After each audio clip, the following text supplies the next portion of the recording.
Então, a intenção agora desse repasse é para fixar bem os conceitos das variáveis básicas ou dos componentes que estão presentes lá na câmara de vapor, que já é do conhecimento dos senhores. No caso aqui, a pressão interna, a temperatura do vapor, o calor latente, o calor sensível, o calor total, que é exatamente, como os senhores sabem, que é a soma do calor sensível mais o calor latente, e o volume específico.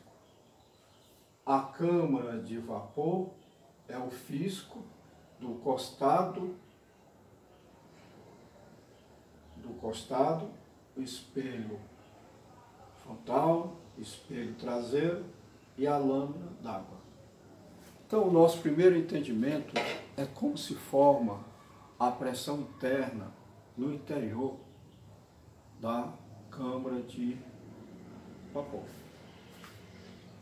Então, nessa interface da lâmina d'água, como os gases quentes estão vindo lá da fornalha, porque lá houve a combustão da lenha, combustão de um combustível sólido, nós estamos falando de uma caldeira flamo-tubular, tipo horizontal. Então esse calor vem conduzido nos gases quentes. Quando chega nesses tubos da caldeira, que ele está passando por dentro, ele começa a aquecer a água naquela pressão para que a caldeira foi projetada. Vamos tomar como exemplo essa caldeira 1 projetada para trabalhar com uma pressão operacional de 7 kgf por centímetros quadrados. Pois muito bem, então o que é que vai acontecer? Esses gases quentes que vieram da fornalha vão circular pelos tubos de gases quentes da caldeira e o calor vai passando para a água, vai aquecendo a água, aquecendo a água. Então a água vai aquecendo, aproveitando essa haste aqui. Como eu disse, a pressão é 7 kgf por centímetro quadrado, vai aquecendo, aquecendo, e vocês observem que aqui tem um CS, que é o calor sensível, e aqui está pintado mais azul. Então, é porque aqui está líquido. Então, o calor sensível, ou seja, ele vai recebendo a temperatura, partindo do princípio zero e chegando até 164,2 graus centígrados. Quando acontecer isso aqui, nós estamos no limiar para iniciar a vaporização da água. Mas de 0 a 164,2 graus centígrados, a água foi aquecendo. Então, é exatamente a água aí aquecendo que nós temos o calor sensível. E o calor sensível se caracteriza pela variação de temperatura, mas o estado é constante, porque de 0 a 164,2 graus centígrados, nessa pressão interna da caldeira, a água está líquida, está nessa interface aqui. Agora, a partir de 164,2 graus centígrados,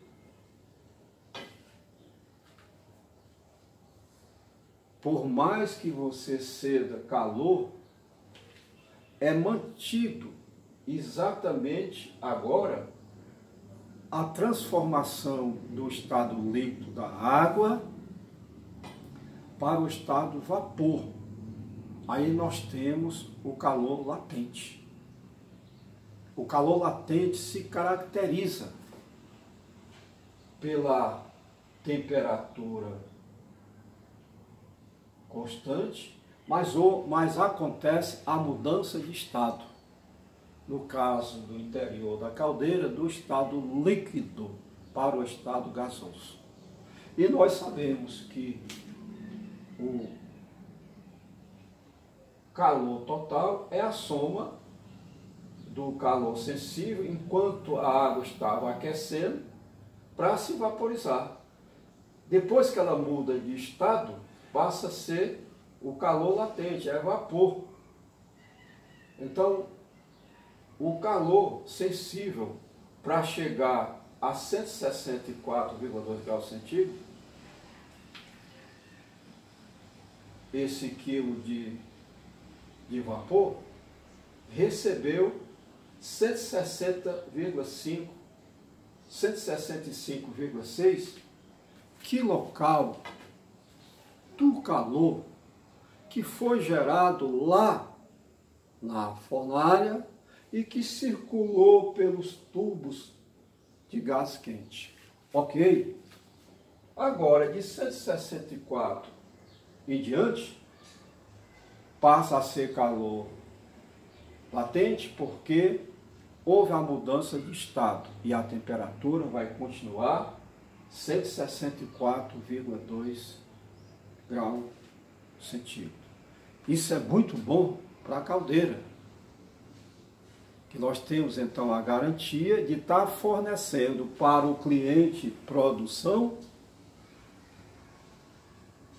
uma vazão máxima, no caso dessa caldeira 6.000 kg por hora, e em cada kg de vapor que nós estamos mandando para o processo industrial, ele contém 493,8 quilocal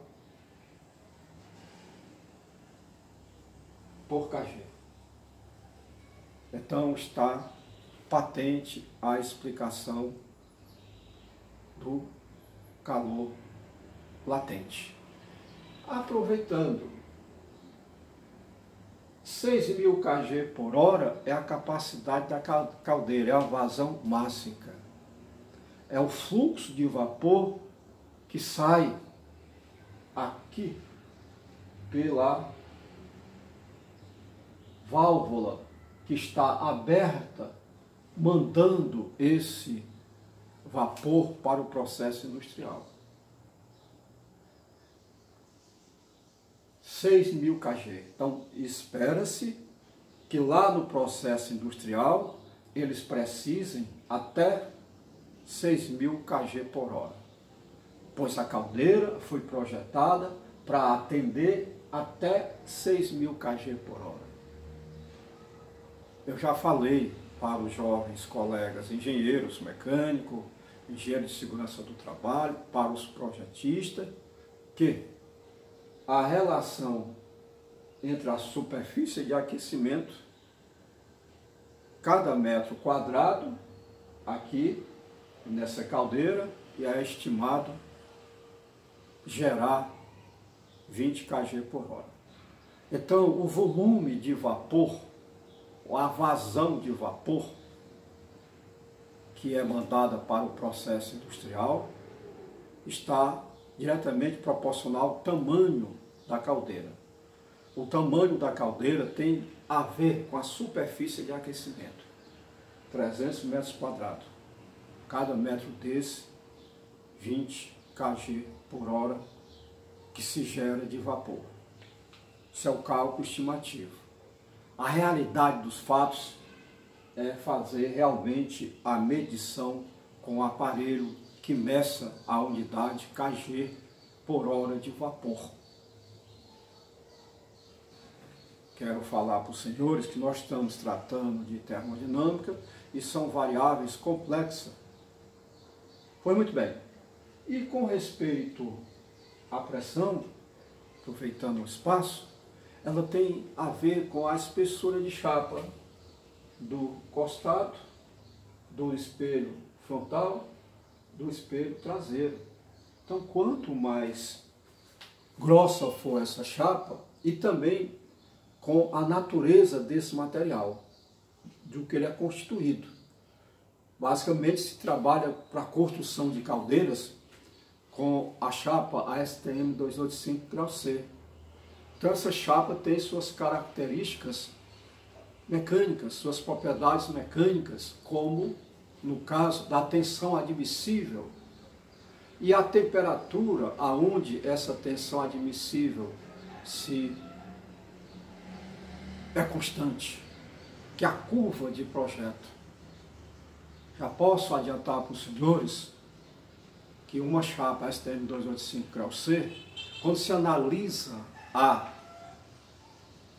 tensão admissível pela temperatura, até 350 graus centígrados, essa tensão admissível é constante.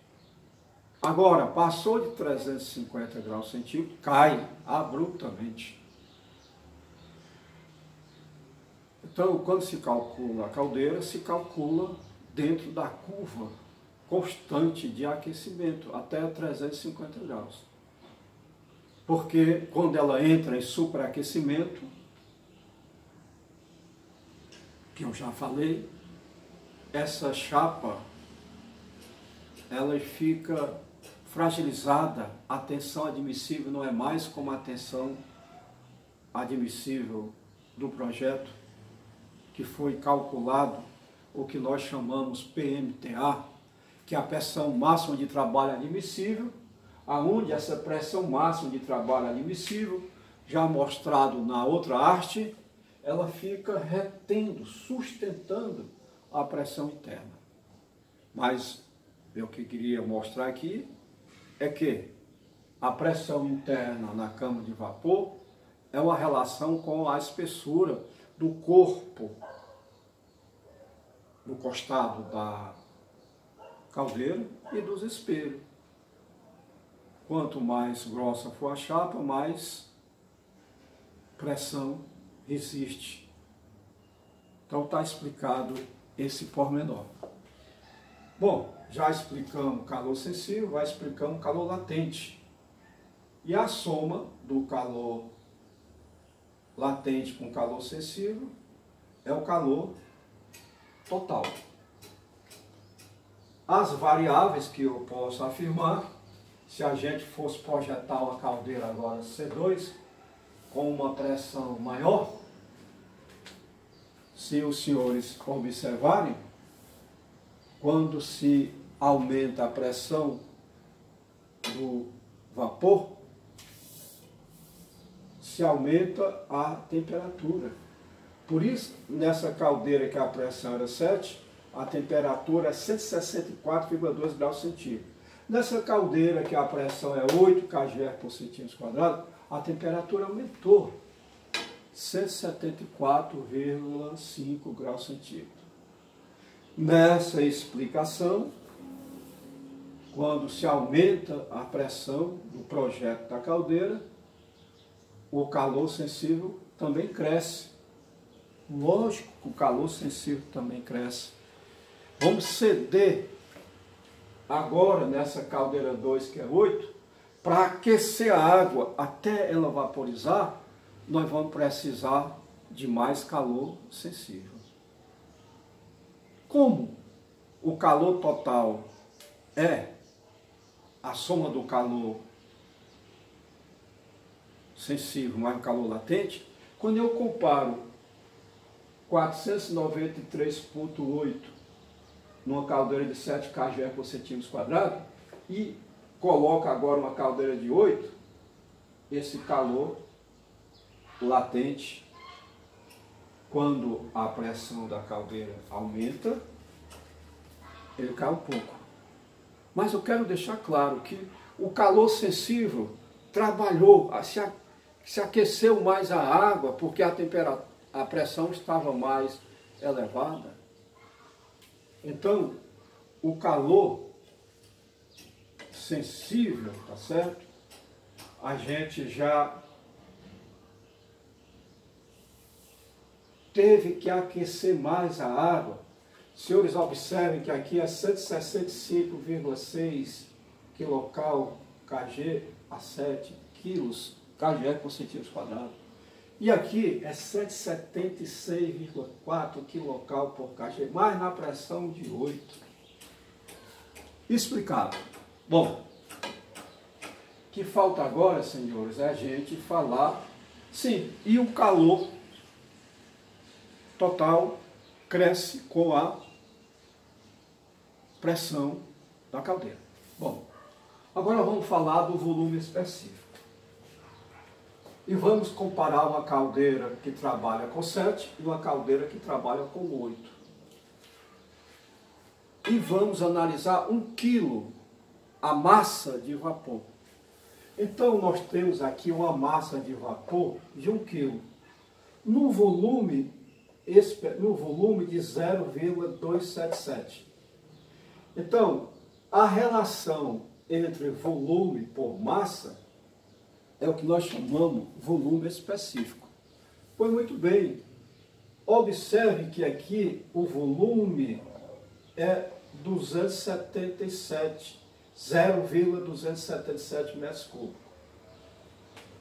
Aqui, uma caldeira com a pressão maior de 1 kg, comparado ao anterior, o volume específico, comparado com a caldeira de pressão menor, o volume específico diminuiu. Agora, esse quilo de vapor, essa massa de vapor, 1 quilo de vapor, e aqui também 1 quilo.